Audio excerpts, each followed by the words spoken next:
Hello, scholars and listeners. Welcome back to another episode of Scholar Chit Chat, and I'm your host OJ. Today we have a very special guest with us, and she is Dr. Edith Monica Esievo. For some reason, I feel like I've ruined this name. I've murdered the name. If I didn't pronounce it well, please please correct me. And so we have Edith. So did I pronounce your name correctly? Yes, very well. Oh, okay, that's awesome. So my education is working. Anyway, Edith successfully completed her graduate studies without a scholarship, which is something that I think is quite unique, and a lot of times people also wonder how that can happen. So today she's here with us to share her journey, challenges, or any challenges that she faced generally, and then what strategies helped her succeed. So I think this is going to be a very, very interesting one that shows you how to push through your dreams regardless of the circumstances. So welcome, Edith. We're very happy to have you here. Thank you so much, OJ. I'm very excited to be here and share my experiences with your listener. Awesome. So I think that one of the things I like to do is to get you to introduce yourself, tell us a bit about yourself, and we'll start with just talking about your academic background and why you decided to go on to graduate school. I think we should stop there, and subsequently tell us how come you had to take the route without funding. But first, just tell us what you did before and why graduate school.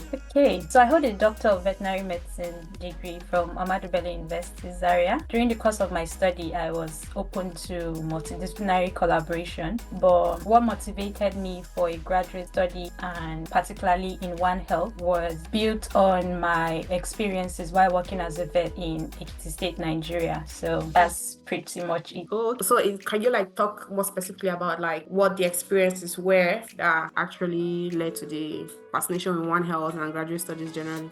While in school, I had the opportunity of collaborating with a few medical personnel across Nigeria to set up the inaugural Nigerian Health Student Summit, which held in Abuja in 2019. Okay. And we had a lot of outreach while in school on public health awareness, and I realized that although veterinary medicine have the public health aspect, they felt public health or veterinary medicine was just the doctor of cockroaches and insects, and human medicine is the doctor of humans. And I was very eager to bridge that gap where we know that we are working for the same purpose, bearing in mind that about 70% of human diseases are of zoonotic origin. So rather than work in silos, how can we come together to ensure that we have better health for humans, animals, and then the environment, because we're within a shared ecosystem. That's really, really in-depth and detailed. And I think one of the things that shine through in your response is your passion. You clearly communicated your passion. I think it's one of the things that we've kind of stressed on the podcast previously on why graduate school. I think we do have an episode titled Why Graduate School. I can't remember precisely, but again, it's you have to find a purpose. The way you just shared this, everybody can see that indeed this is truly your passion, and you communicated it so clearly, so thank you for that. I think I also studied One Health, and I think your story is quite different from mine. You even have a deeper, let's say, you had an earlier interest and involvement in it compared to me, I would say, because I had not heard of One Health until I was applying for the scholarship, and I saw One Health, and then I read about it, and I'm like, oh, okay, this is actually something I'm very, very fascinated by. And so it was just the reading about it and just realizing, okay, this is definitely something I'm very, very interested in, that made me pursue that path. So I hadn't really done any One Health kind of thing, but I can see how as a vet you've had the opportunity to mingle with medical professionals. For me, it was just microorganisms, and I think microorganisms is one thing that it's one thing we share. So our shared environment is the place where the microorganisms dwell. So thank you so much for sharing that. So I think it now brings us to kind of our next point, which is kind of core of what the episode is, which is how come you decided, how come it got to the point of, I don't know if you say it got to the point, or how come you pursued graduate studies without a scholarship? How did you get there? Okay, so I went into veterinary practice immediately after veterinary program, and I enjoyed it. I loved it so much. and I didn't think of pursuing a master's degree just yet. I needed to be sure what exactly I want to do, and if that was the career path I wanted to choose, because I felt I was very handy and very skillful, and I could get better in veterinary practice. I loved surgery. I loved attending to different species of animals. So that was my focus. And then I started having discussions with my families, with friends, and I realized that being skillful, loving veterinary practice is good, but also being able to impact the world through your write-up, your research is also very good. It has the ability to outlive you, and I felt that wouldn't be a bad path to choose as well. And I started applying for different degree programs, and I got the One Health program from the best veterinary school. And I was excited about it. I didn't have so much of mentorship with regards to applying for scholarship. So when I did not get the scholarship that year, I felt you have the admission, secure the admission at all costs. So I wrote to the school and I asked to defer my admission to the following year. I think that was the first mistake I made. But I deferred the admission, and by the following year, I applied for scholarships. I still did not get the scholarship.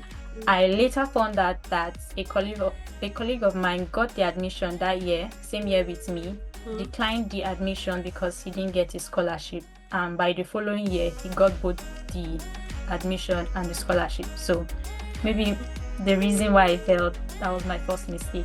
But all things work together for good, right? Yeah. I saw the graduates program as a very important one for my career path, and my parents, my family, friends saw that vision as well. So we were willing to take the risk and just invest in the program, and I came. Yeah, I mean, I like the endings. Like, you came. But I think that's very, very interesting. I think there is a lot of things you've said that stood out to me. I think one of the things you said was first, like, even your discovery of the course or like the field of study. So you said it was like communication, speaking with people, and then finding out the value. Because a lot of times it's like, how do you even stumble upon graduate school? A lot of people wonder, like, how do you know about these things? Of course, one of the ways, apart from like social media, which has made the world a very, very small global village, is also your community. So your community is one of the ways it's one of the channels through which you get information. And that's about people just talking to you about the value of publishing stuff, the value of academia generally. And yeah, that was your first, I think, motivation to start thinking about a different path from the one you previously were on and were even enjoying. And then you talked about another point you made that I think also stood out to me was when you mentioned how a lack of mentorship sort of, let's say, the way you said it, like, hampered your scholarship application process. So, and I think I do agree, because, and it's not just even, I would like to say, lack of mentorship, or again, I can see how mentorship kind of ties to it, but it just what mentorship does is just the awareness. It opens your mind, or like, because your mentors are supposed to be people who are more experienced than you, who have a bigger, broader worldview than you currently have from your position, and that's something that only experience can give, right? So mentors are people who should be able to see further and just like give you advice based on that, or just give you insight. They're not supposed to tell you this is the way to go, but they'll be like, oh, from where I am, this is what I see, and then from that information you're able to like make other decisions. So for instance, you've talked about your colleague who declined the admission and how things turned out differently. So perhaps if you had maybe someone as a mentor during your graduate school process, the person may have advised you to do similar stuff, and who knows what the outcome would have been. Again, no regrets, but of course it's always good to have a retrospective and just like think back and think through how things went and what maybe could have been done differently. It doesn't necessarily mean that the outcome would have been better.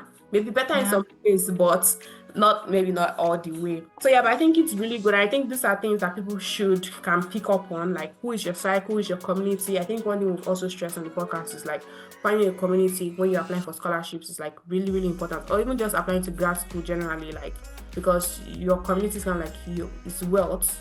Because at least if they don't give you any other thing, they could contribute knowledge that could actually change your life. And then of course, seek mentorship as much as possible. Try to talk to people in your field of study, or even just broadly. I think I like the fact you've also stressed a lot of multidisciplinary collaborations. And I think that's one, as we were just speaking, I was like, so I'd worked on a project, and one of the projects that was earlier this year, and the lab I was doing that project at, the PI of the lab is actually a practicing medical doctor. So because when you were speaking about your love and your interest for vets, I was like, oh yeah, this is completely something I can relate to. I mean, I'm not a vet, but like I have seen a lot of people who are like very, very passionate about like surgery, about the kind of work they do, working with individual patients, completely separate from veterinary medicine, right? And how they're able to bridge, different from public health. Not veterinary medicine, different from the work they do on population level in public health. And somehow they're able to still continue to do both things at the same time. As I'll say, I think some of these things are, let's say exposure kind of based. There are things that you never know unless you actually see people doing it. But I think I'll come back to asking you this question. But I think I want us to kind of take a dive into like what it meant financially. You've shared that your family, your friends, everybody had to buy into the vision. So yeah, how did that go generally through the graduate school process? Did you face any challenges while completing the studies, and how are you able to manage those challenges? As with the number of foreign students in the UK, I was faced with tuition fees and cost of living expenses as well. To manage this, I took on part-time jobs to help cover majorly my living expenses, because the 20 hours per week was barely enough to offset cost of living in London. And I would say that living or studying away from home is not for the faint-hearted, especially in a very expensive city like London. I had to up my game on budgeting, planning, and serious discipline. I thought I was good at that while in Nigeria, but I saw Pro Max while in UK. And luxury was not an option for me. I had to tell myself I was self-funded, so activities and things that other people or other students on scholarship could afford, I shouldn't even look in that direction. If not, I would move into comparison and feel less of myself. Yeah, I definitely can see how that would go, because even when you're on scholarships, right, sometimes you still struggle to get by. Not struggle to get by, struggle to get. I know there are different levels of the struggle, but for instance, compared to people who are maybe from higher income countries who get more of a very substantial stipend, because again, stipend levels vary. You see how they live and spend their money, you still kind of can feel envy about that. It's possible. So of course, I think one of the things everybody has to bear in mind is you have to cut your coats according to your clothes, not according to your size actually. It's according to the clothes that you have. That's how you cut the clothes. But if you don't have enough clothes, sorry, you may not have a coat that will size you, and you cannot have a coat in your size. You probably maybe have to exchange the coat for something else and maybe get wrapper. Go weight loss journey. Exactly. So that's definitely. So you talked about budgeting, and I think that's very interesting. We've had people talk about budgeting, but that wasn't from a scholarship perspective. This person was getting a scholarship.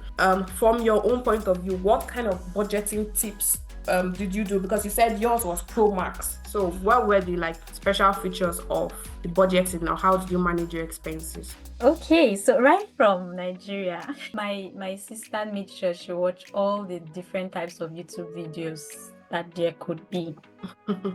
And she took it upon herself to ensure that I would lack nothing with regards to food when I come to the UK.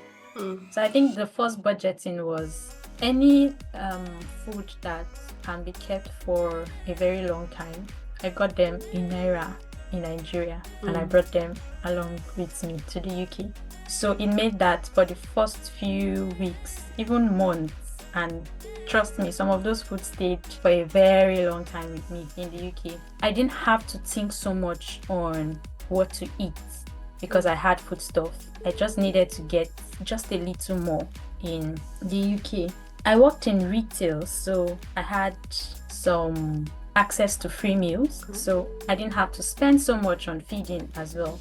And my budgeting was majorly, this is how much I had to pay for rent. So that was my top priority. Rent first, then every other thing follows. Even though my school would say food first, I have never loved being in a financial situation with people. So I've always had this mentality of if I'm owing or if I'm due to pay a certain amount of money, that's the first on my list. I offset that first before I think of myself. And it's a very extreme place to stand, but God has helped me. Every time I did that, I have never lacked, and it has been my situation. I'm not sure it's going to ever change. You mean the attitude of actually settling any like outstanding debts before? Yes. Okay, because I was like, yeah, definitely. I think it's a good culture. A lot of people struggle with it. One of the things I wanted to ask for, like, because a lot of times there's debate on social media. I see a lot on Twitter. What is essential? What is luxury? And I know that you said you had to cut out luxurious spending. So could you like talk us just a rough example of what your budget was like in terms of like essentials? And of course, I know that somehow there had to be a way, something that we used to like, is it reward yourself from time to time? So what was that, in quote, luxurious? I don't know if it's truly going to be luxurious, but at least from your point, like from your perspective or from your situation at that time, what was the luxurious kind of thing that you did to kind of like reward yourself occasionally?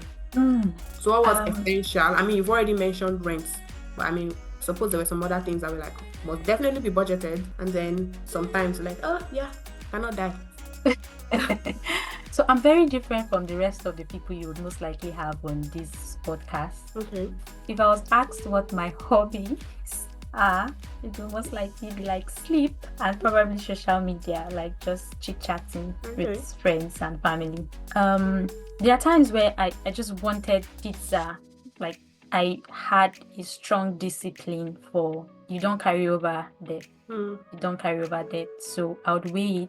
Pizza is not so much of a price, but I would forfeit it. I'll tell myself this would not kill me. And it did not. The fact that I'm on this podcast, it means the pizza did not kill me.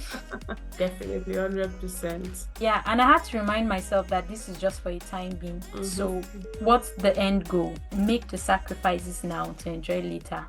I think that's definitely, it has to be the mindset. The mindset of, oh, this is a temporary pain for a future reward, and not even that future. It was a quite, you could actually see the end. It was not a, oh, one day the end will come. No, it was like, oh, this is actually the end, so I can actually persevere through it. So yeah, definitely, I think that's something for people who would want to take this. And I think one of the reasons why I'm stressing this is because there's usually this notion that people have in Nigeria, make I just leave, and I should not be speaking Pidgin, but let me just leave. Once I leave, there's job there. I'll just be making money. I will just pay the school fees. I would be living good life. I will even send money home. Before I finish, I would have built house. Okay, so let me just cut in on that. Yeah. I think during my studies, one of the things that I wish I did, but I don't have regret, is I love to travel. Even before coming to the UK, I see a lot of people that come to the UK and they're already moving to different cities, and I envisage that. But when I had to budget, I realized that I can't take that route. Or I did a course while on my program, the Interdisciplinary Food Systems Teaching and Learning, and it was a course that was run by I think 7 different schools in England. So we had opportunity of having workshops in different schools. I think that was the only journeys that I had to make. So I came into the UK, and for like 1 year I didn't leave London. I only left London when I had to go on those workshops or the summer school on that course. And it was a lovely time for me. I saw it as killing 2 birds with 1 stone.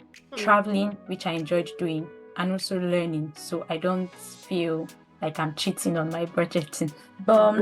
Were those travels, were they sponsored or you had to actually pay for the journey? You pay your travel fare. Oh, okay. Yes, you pay your travel fare, but every other thing was free. Oh, okay. Except the summer school that you register, but if you had a valid reason to why you can't register, you can apply for a funding, which I did and I got. So Oh, awesome. Yeah, so I think you were saying this to kind of stress how, I mean, even some little luxuries within the location you couldn't afford, so it wasn't a smooth sailing time necessarily. Yes. I mean, I totally can see how that would be, because I think that's one of the things I tell people when they tell me, oh, they want to venture into this. I'll be like, you have to cut your clothes. I said this before. You have to cut your coat according to your clothes. So things are not how you see it, how they say it, how you're seeing it from over there. They always say the grass is greener on the other side, sort of. Until you come over. Yeah, until you come over and see what the actual true situation is. So I think one of the things I would like to ask you, you mentioned part-time jobs, and I was just wondering what kinds of part-time jobs you did and how you were able to like balance those with your studies. Like I mentioned earlier, I started off working in retail, but I had a challenge which made that I couldn't continue, and so I moved on to care. The greatest challenge I faced working was having to work during the autumn and winter period. I mentioned earlier that one of my hobbies was like sleep. So during that period, I just wanted to be under my duvet. Yeah. So attending classes were not so much of a challenge. Meeting up to my academic activities, assessments were not so much of a challenge. But commuting in the rain and the cold was my challenge. I can definitely see that, because the cold is not for the weak. It's not. Really not for especially in UK, where you have like all the seasons in one day. Yeah, true. Can actually just be very sunny and you're so happy, and then the next thing is a shower, and the next thing is cloudy. Truly, like, definitely it's a lot. I can imagine how like combining both the part-time jobs and studies can be quite a lot, especially as well even with just free time, relaxation time. So of course all this requires time management. I think one of the things you said, I'm going to like quote you on, is the fact that you said it wasn't a lot for your studies and it didn't really affect academic as much. So how are you able to effectively balance your time to give to all the different aspects of your life? I think my veterinary training was a very good start-off point. Veterinary medicine is tedious. We have classes sometimes 7 to 5 p.m. and having to go through that for 6 years, maybe being workaholic was intertwined into my DNA. So when it comes to schoolwork, attending lectures, there will be the stressful days, there will be the very long and boring days, but I think things were a lot better here. Like, you are in class and you have barely spent 2 hours and the professor is like, oh, let's take a tea break, a coffee break, and I'm like, are you serious? But those were very good opportunity to even get to know your classmates, opportunity to speak to the professor, have a little chat, get enlightenment in one thing or the other, even outside the topic being discussed in class. So for me, how I was able to balance my time was I was working during the weekdays and resting and reading during the weekends. So I cramped everything. Let's do this, let's be done with this, and then relax and get and go over it. I would say maybe just like the way ruminants behave, eat as much as you can, and then when it's evening time, just relax in a cool place, regurgitate through the cord, and digestion goes on. So I don't know if that answers the question. No, it definitely does. I think it definitely does. So for me, I remember the RVT stuff. Like, I wasn't expecting to come for classes 9 to 5 every day. It was quite a shock to me because maybe the diversification you said kind of contributed to like your toughness. For me, it was like I never had this kind of classes as an undergrad where I would just be in class from 9 to 5 and just be. So it was quite mentally taxing to go through that process. But again, I think one of the things I found in life is that the more it challenges you, the more resilient you kind of grow to things, the more capacity you actually grow, to develop capacity to be able to take in everything that comes to you. And of course, now, like, yeah, you'd be like, oh yeah, that was a growth moment for me. So at least I think it was good that, because for people who maybe had the same kind of background as I did, like academically, and then coming to having to have long stretches of lectures or like mentally taxing periods where you're like listening to, trying to learn stuff, and then you now have long periods of work as well, where you have to like work in the adverse weather. I feel like it will break a lot of people down, and it's been mentally taxing. I mean, I don't, in fact, generally the move is usually like very, very mentally taxing, just minus even any of the other rigors you are going to go through. Yeah. So yeah, that's one thing. And I think for me, I think one question I do have is, did you at all lose motivation during your studies, or you were able to stay motivated all through? I lost motivation a number of times. But how were you able to continue, or at least encourage yourself? Okay, so motivation. How I was able to cope was support system. There are times I would just be in my room and I would cry. Yes, an adult cry. And other times I would speak to my colleague who was also a Nigerian, a vet, and my classmate. So it was very relatable. Our situations were very relatable. It was quite understanding and very encouraging. And there are times I would call my siblings, I'll call my parents, and I'll speak to my church pastors and just friends back home in Nigeria. That was what kept me going. And other times I would look at my colleagues, like my classmates, my cohorts, and I'll see how they are getting on. And I'll tell myself they don't have to hate. And if they can do it, and God brought me here, it means that I have the capacity to do it. I just need to push myself a little and I won't break down. And we overcame.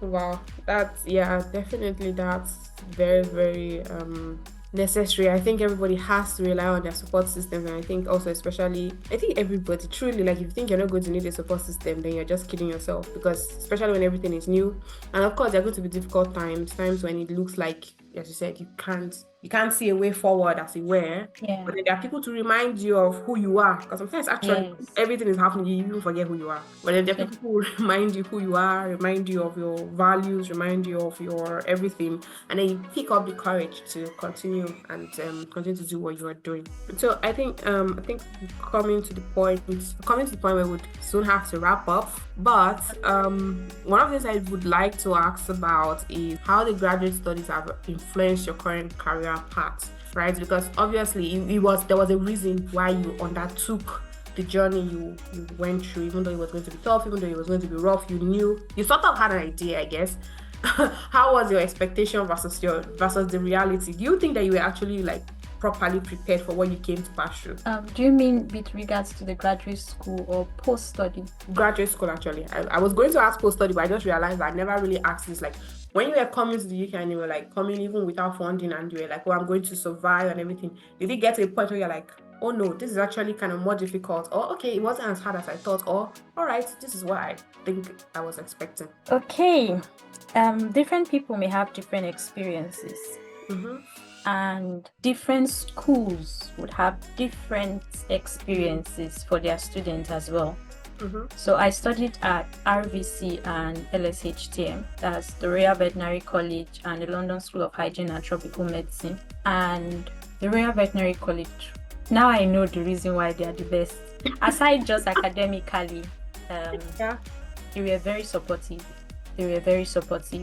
I offered to pay my tuition fees on installments, and they were very open to that. Okay. Along the line, Nigeria happened.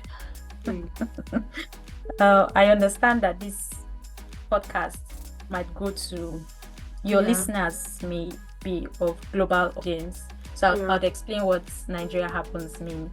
Yeah. There was a change of government, and there was also change of foreign transaction policies. a very serious hike in the exchange rate. And as at the time I was coming into the UK, my tuition fees were in Naira, but I couldn't make all the payments at once. So I had to pay it at installment. And then a lot crashed. I communicated with my school. They were quite understanding and gave me grace as to when to pay. And I tried paying at different instances. There were a lot of hiccups, there were a lot of challenges along the way, but my school kept on saying I should focus, should not get distracted, ensure that I stay focused on my studies, and we could always discuss a payment plan even after finishing my studies. The only challenge would be my results will be withheld, but my certification will be withheld until after completing my fees.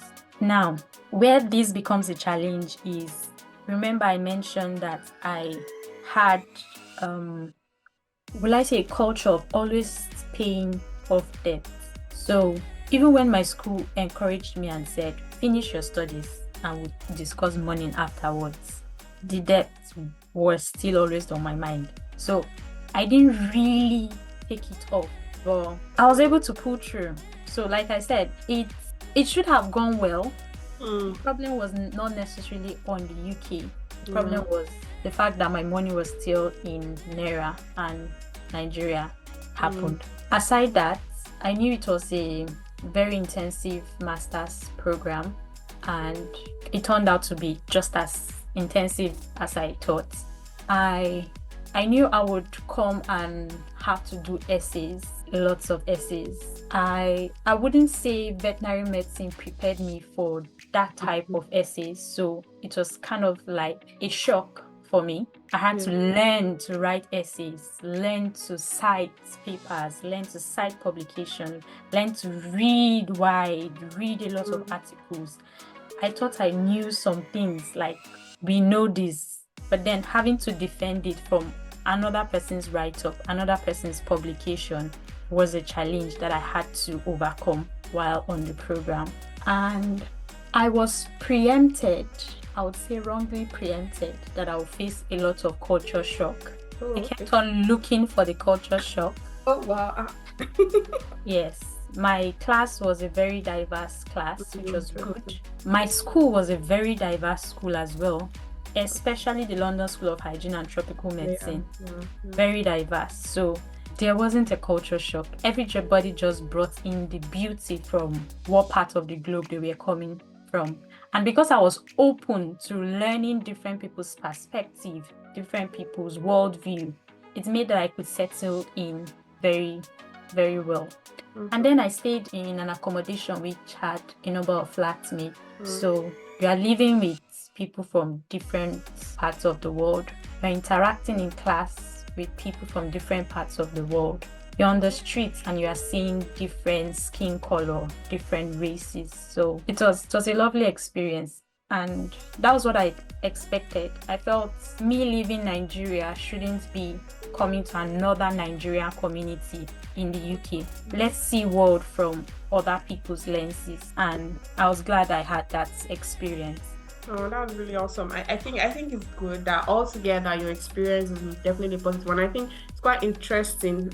I mean, some of the things that people don't envisage is, or at least I would say it's sort of a culture shock, even though you don't necessarily see it as such. It's kind of like the support you get, which is one of the things you first talked about. A lot of times, like, we're used to like very rigid rules. I used to tell people that, I used to be like very, very, let's say, a stickler for rules. When I moved there, I realized that it wasn't just necessarily about the rules. It was about why the rules are in place. So when you see a rule, sometimes there's wiggle room based on the essence of the rule in the first instance. So a lot of times, for instance, the schools, they want you to, the aim of the school is for you to get your education, right? They want to educate you, want to improve your life. So that's actually the focus. And when you, like, as you said, you reached out to the school and then they're understanding and advancing grace at different points in time. Of course, Nigeria is I know a lot of people don't people that probably had difficulties in paying their fees probably don't have the stories. Some may have up to a point, but I feel like many people don't. And even in some UK universities, of course, I know of people who their offers are actually withdrawn. So it's not necessarily but as well, sometimes some people don't just communicate. You come with your Nigerian mentality and you leave it to the last moment to say, oh, I'm not going to be able to, then things are not going to go well. But if you actually like stay in constant communication, then and everybody's carried along, you may have a better outcome than not. And I think I'm curious, before you got in, did you like take a look at like the payment plan option? Was the instrumental payment option offered, or were you the one that requested for it? It was offered. It was offered. You're allowed to pay 3 times. So you pay in autumn, and then you pay in when next? I think you pay in spring, and then you pay in summer. Yes. So autumn, spring, summer, somewhat around October, November, March, April, then I think June. But did you not negotiate to monthly, or you still kept it at those 3 points? So remember, I was paying accommodation. Oh yeah. And then I was also paying tuition fees. So for accommodation, I was to pay myself. So I was to work, raise the money, and fund my accommodation fees. My tuition fees were to be transferred from Naira to pound. For accommodation, my school also had, because I stayed in my school accommodation, it also had a payment plan where you pay for the whole year at once, 3 times or 8 times. And I chose the 8 times option. And for that one, it gave us the leverage to finish paying 2 months before you have to leave. So whatever earnings you are making in those 2 months are yours to use to start life after leaving the school accommodation, which was very helpful as well. For the tuition fees, I paid off the autumn fees at a good time, but for the spring and summer fees, that was around the time that I had issues from my home country with regards to foreign transfer, and it was delayed. So I missed the spring payment. I also missed the summer payment, and I had to pay much later into the year, and even after I had finished my studies. So that was when their understanding came in really, really helpful. That's really, really thank you so much for sharing your story. And I wanted to chip in. You mentioned earlier that not all schools do that. Yes, that's very true for some schools, and it's also because of the lack of communication from foreign students. And I understand that a number of us see our home country as not so good, justifiably so, and look for a greener path on the other side. But that wasn't my focus, and I know that some people use education as their means to leave their home country. That wasn't my focus. Like I said, I was doing very well as a practicing veterinarian in Nigeria, and I wanted the exposure, the knowledge, the skill that the UK could offer me, and that was why I came. Being able to show that and communicate that to your school is very good. It doesn't just affect you as an individual, it also affects the number of people that would come after you. So if you give a bad record to your school and you find your way around it, you may think that you were successful. But what it does for the others following is that more stringent rules are placed on others. Like there are a number of schools now that you must pay the full tuition fee before starting the program. And coming from a low and middle income country, those fees are outrageous. There are schools that even though you have started paying and can not meet up your payment, you are withdrawn with no refund. Those are not supposed to be. Those are laws that are not supposed to be. Besides affecting your study, it also affects your mental health, because you would forever live with that idea that you started something and couldn't finish, and not because you were not able emotionally or mentally, but because you were not financially able. I saw an advert of someone who a notification of someone who passed on while at work trying to raise his tuition fees. And that's a very sad news. I don't think that's the only one. Yeah. I can understand his situation because I was in that shoes. But being able to communicate to your school, being trustworthy and keeping to your word, or even if you are falling behind time schedule, being able to communicate it effectively would go a long way of relieving you some of those financial pressures. I think I'll stop there so this this podcast doesn't turn so emotional, but I mean, it's definitely a difficult topic to talk about, I guess. Like, it's not, and I remember like planning to reach out to us, like, I know a lot of people may not want to actually be as forthcoming or even just want to share their story at all. So I recognize how like very emotional this would be, and thank you so much for sharing your story.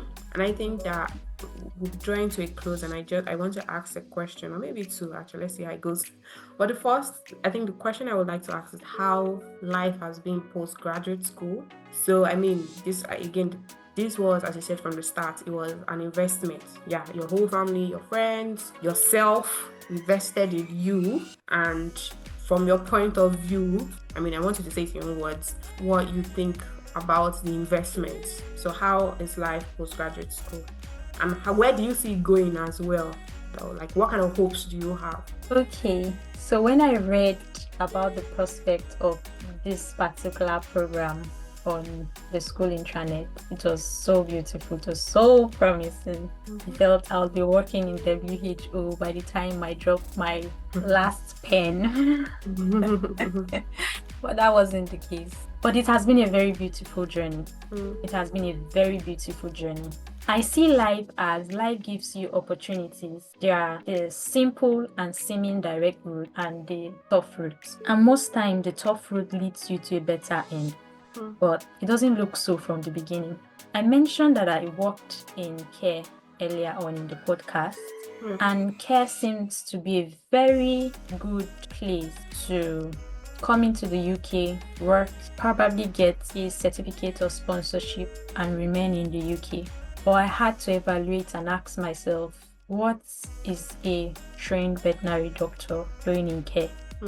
Now, not to derogate or to sound belittling of anyone's career path, but I didn't come to run. I came to gain experience. So I should look for areas that would improve my experience, that will improve my skills and make me a better person if I'm going to remain here or return back to Nigeria or go to any other part of the world. I was stuck in care, but eventually I had to make the drastic decision of going off care, be without work for a few months and look for other opportunities outside care.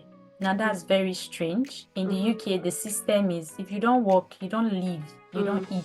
But I would say God helped me and my support system were very, very supportive. I eventually got into a research institution, and like I mentioned, support system, good networks. I got in through a valuable network, and I've had to work on different projects, and my current role I got in through a valid network as well. So beyond I came into the UK, I studied at the best veterinary school, studied a very promising course or program. I have a certificate and I have a very good veterinary background. That didn't get me my job necessarily. My network got me my job. I don't know if I'm able to communicate that effectively. Yes, so I would emphasize building strong relationship, strong network, and developing skills above just getting a paper as a certificate. So, yeah. I think this kind of is a very nice, and I think thank you so much for sharing that. This point that you just raised about how, I think at least post study probably did not necessarily go exactly how you thought it would, but it has also gone in a good way, not how you saw it going. I don't know if that made any sense. So, and I would say, of course, you also talked about your support system, and I think this is where everybody has to be very, very personal, because again, you were quite transparent about having to live without making an income for a couple of months, which I think for some people may not actually be something they can do. I don't know. Or just just having maybe a quite realistic a very, very realistic understanding of what it entails to switch and to actually like plan for your future, which I think is something that you're very, very cautious about. And again, I think another thing is that where you are coming from also kind of helps you. The fact that as you stressed, you were not like coming to the UK to come escape something. It wasn't an escape route per se, it was a growth route. And of course, I think that has as well guided your decisions going forward. So I mean, I feel like we'd probably want to have you here again maybe next year and see, because I'm kind of optimistic about what the future holds. But I think your last point kind of segues into the very last question for this episode, which is because you talked about how networking has been very instrumental or influential in your career path. So this is just an opportunity for you to talk to somebody who is considering going to graduate school without a scholarship.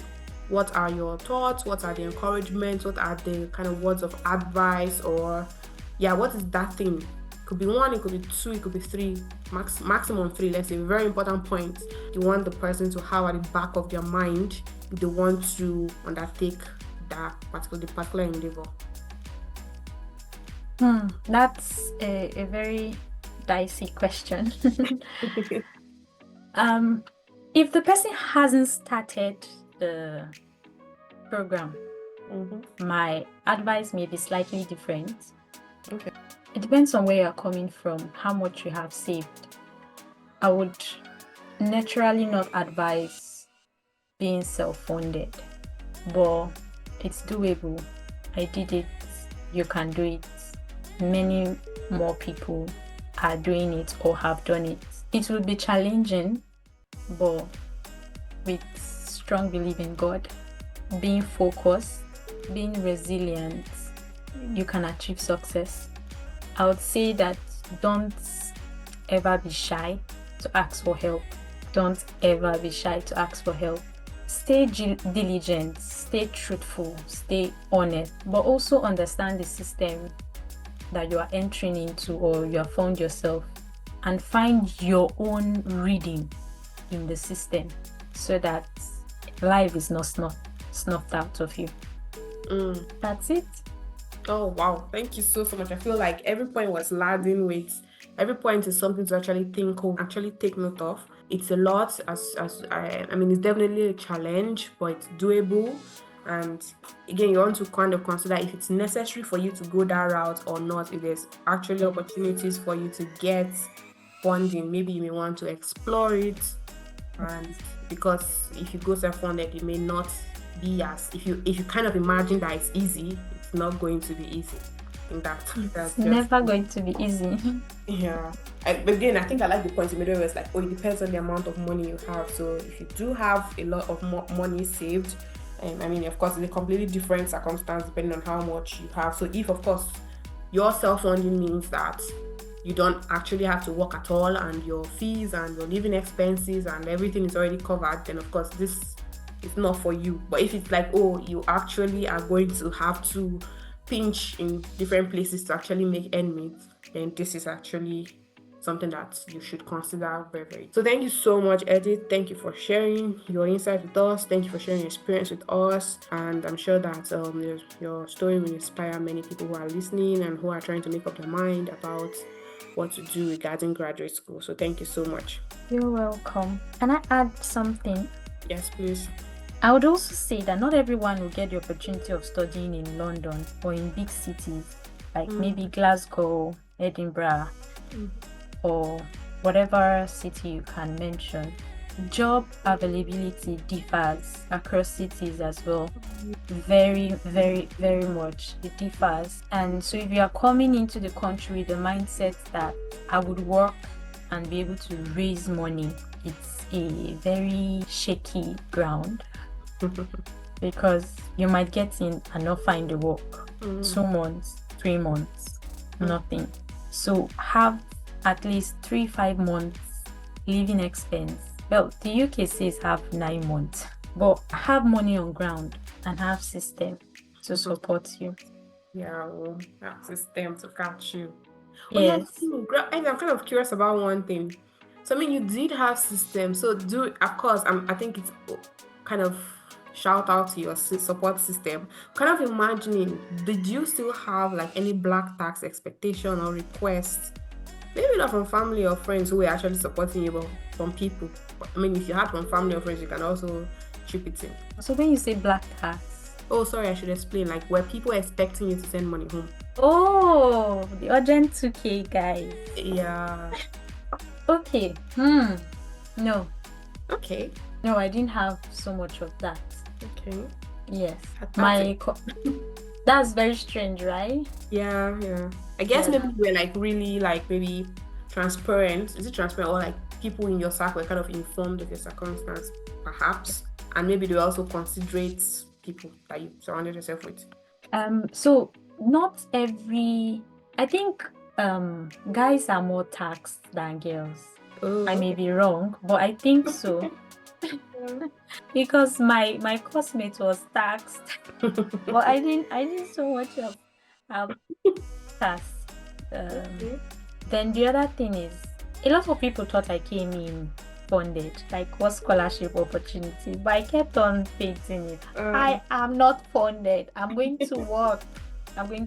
So I think that's helped in explaining things. I had money. I gave people money. Giving wasn't a challenge for me. But okay, now that I'm thinking, maybe I was taxed, but it wasn't on the basis of my auntie in the UK. I want to tax her. It was people that would normally reach out to me when I was in Nigeria, just continue reaching out to me even when I was outside Nigeria. I just didn't think it as status. Oh, okay. Yeah, okay, that makes sense, kind of. That makes sense. Okay, everybody. So this actually have to wrap up now. Thank you so much, Edith, as I said, for reaching out. And I feel like, I mean, of course, I believe that you are reachable via like LinkedIn, for instance. And if there's someone who is contemplating the journey and maybe wants to ask more questions, you can always reach out. Or optionally, you can also reach out to us on Scholar Chit Chat, and we'll be in touch, give you whatever feedback. So thank you, everybody. Thank you all our listeners for tuning in. And if there's one thing you should have learned today, is that if you're considering graduate studies, challenges will come, but these challenges can be overcome when you have determination and the right strategies. So until the next time, keep pursuing your academic goals and stay curious. Bye. Thank you so much for joining us on this episode of Scholar Chit Chat. If you found our conversation insightful and enjoyable, be sure to hit the like button and subscribe to stay updated. We've got a lot more in store and we don't want you to miss out. We are always diving into topics like this: academics, scholarship, professional life, and the international student experience. It's what makes Scholar Chit Chat your go-to podcast for a fresh perspective. Also, don't keep all this wisdom to yourself. Share this episode with your friends and family who could benefit from it. We are building a community of learners and would love for you to be a part of it. Your thoughts matter to us. We want to hear from you. Drop your comments and questions in the chat, or send your questions, suggestions, and comments to scholarchitchat@gmail.com. Your input helps shape the future of Scholar Chit Chat.